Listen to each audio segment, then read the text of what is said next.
Okay, so an interesting part of this case has been underreported, but not by Just the News, which is an internet operation, and I hope you're familiar with it. That's John Solomon. I've been on his show. He's been on my show.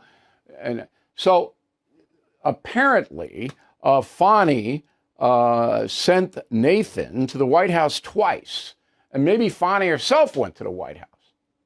So what's that all about? Press has ignored it totally, but Just the News has filed a Freedom of Information Act to find out what that was all about, and John Solomon joins us now from Washington, D.C. So I have that right? Is that what you did? You did. We filed a lawsuit this week with the help of the America First Legal nonprofit law firm. And our goal is to get all communications between Fani Willis's office and the White House regarding this prosecution. And the reason we have, there's strong reason to believe that there were these White House contacts. Why? Because there are billing records where Nathan Wade and his team bill for two meetings, one apparently in Washington at the White House, one in Augusta, Georgia, right, where the Masters golf course is often held.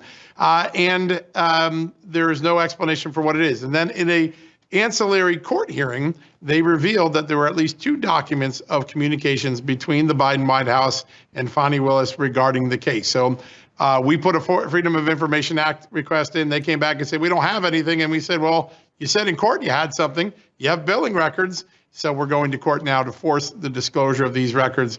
And it's important because this fact pattern that we have here is still a little vague. But if we can get to the document, it matches exactly what happened in the Jack Smith case. If you remember about a year ago, I think you, Bill, and we talked about this. There is a moment where the Biden White House counsel tells the National Archives, sic the FBI on Donald Trump over these classified documents. There's a very specific memo. It says, please give the evidence to the FBI. That initiates the FBI investigation that ultimately becomes the Jack Smith prosecutor. In all my years in Washington, I can't remember a time where a sitting White House, a sitting president, asked a federal agency to go report their chief political rival to the FBI to get an investigation started. So we already have that in fact and evidence, and now we've got these unusual White House contacts with a local prosecutor pursuing their chief political rival. Okay. The White House, as you know, keeps logs of everybody who comes in and who they visit and how long they stay. Is that part of the FOIA request? Because then you could get Nathan, was he there? Who did he see? The Biden White House makes those logs available publicly. The names do not show up. So the assumption we have is that these meetings were not in the White House. They could be outside the White House. Clearly, a meeting in Augusta, Georgia is a long way from the White House. So the operating assumption we have from the facts that we have in evidence right now is that maybe these meetings were off campus somewhere where the Secret Service logs do not cover them. We don't know if anybody from Fani Willis's office actually went into the White House. But the guy billed the state of Georgia for a trip to D.C. But how did we get White House out of that? Did he say, I met with White House officials? Yeah, it's marked as a White House meeting. That's what it's marked as. And then there's a separate one as a meeting in Augusta, Georgia. So we're with trying White to House pursue both officials of those. there? With White House he uses the term White House. Yeah, he uses the term White House. So that wasn't we'll find out what that means. That wasn't very smart of him. Yeah, it wasn't. Well, after watching him on the stand, there's a lot of indiscretions that this man is going to be answering for, I think. Yeah. One of the most important things is that in a court question and answer moment, they do acknowledge that they have two documents from the Biden White House. They didn't describe them further other than to say that there are two documents that came or were derived from the Biden White House.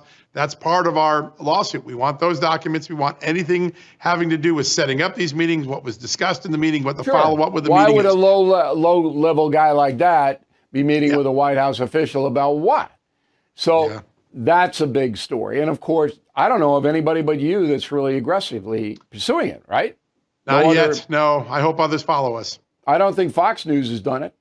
And that brings me to Fatima Graves. Now, I told Ted Cruz and a bunch of other senators and congresspeople that the wife of Matthew Graves, the U.S. attorney in Washington, D.C., who was in charge of Hunter Biden's initial investigation and wouldn't take it, wouldn't do anything about it, has gone to the White House more than 20 times. Now, from my investigation, some of that had to do with Kamala Harris. Because apparently Fatima Graves is a buddy of Kamala Harris, but she went there, and we don't know why. Why would the wife of a U.S. attorney involved in the Hunter Biden investigation go over to the White House more than 20 times? So I'd like you guys to get on that story. We are. After we talked earlier this week, I've got 2 reporters now on that. We have some Freedom of Information Act requests we've sent to the Justice Department. FOIA, White House is exempt from FOIA, but we're working through the logs to see what other things happened around the time of these meetings, to see if there's some topical meetings that are going on. Is it Hunter Biden? Does Hunter Biden's lawyers come in around the time? We are deep in a dive on that, and we will stay on that. That is a great lead that we got from you, Bill. I appreciate that, John. I wish I could do it, but I don't have the staff that you have, and I'm not in D.C. Last question. How long does it usually take for the FOIA requests to be adjudicated finally? How long does it take? In federal court, it can be years. I have FOIA still pending from 18 and 19 that I'm litigating right now. Wow. In state law, like Georgia's a very favorable open records law. And so we could theoretically see a resolution to this in the next 3 to 6 months, certainly before the election and probably before the summer. We feel very optimistic that we can get initial information discovery and the original documents out. That may result in more FOIAs, more discovery, but we think this will be wrapped up by the summer. Everything is expensive these days, you know that. The government is printing trillions of dollars and consumer prices higher than ever. If the government continues its printing and spending, the dollar could continue its free fall and lose its coveted role as the world reserve currency. Let's hope that doesn't happen. But there are a few things you can do right now. American Hartford Gold can show you how to protect your money, your retirement, your hard-earned savings against inflation by helping you diversify a portion of your portfolio into physical gold and silver. Start with a short phone call, and they can have physical gold and silver delivered right to your door or put inside your 401k or IRA. So please call or text them right now.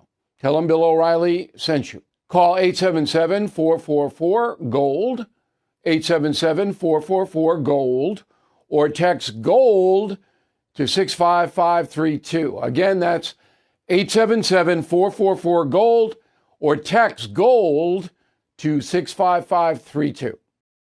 Thank you for watching the No Spin News. To watch the full episode anytime on BillO'Reilly.com, please sign up to become a premium or concierge member. Visit BillO'Reilly.com to sign up and start watching today.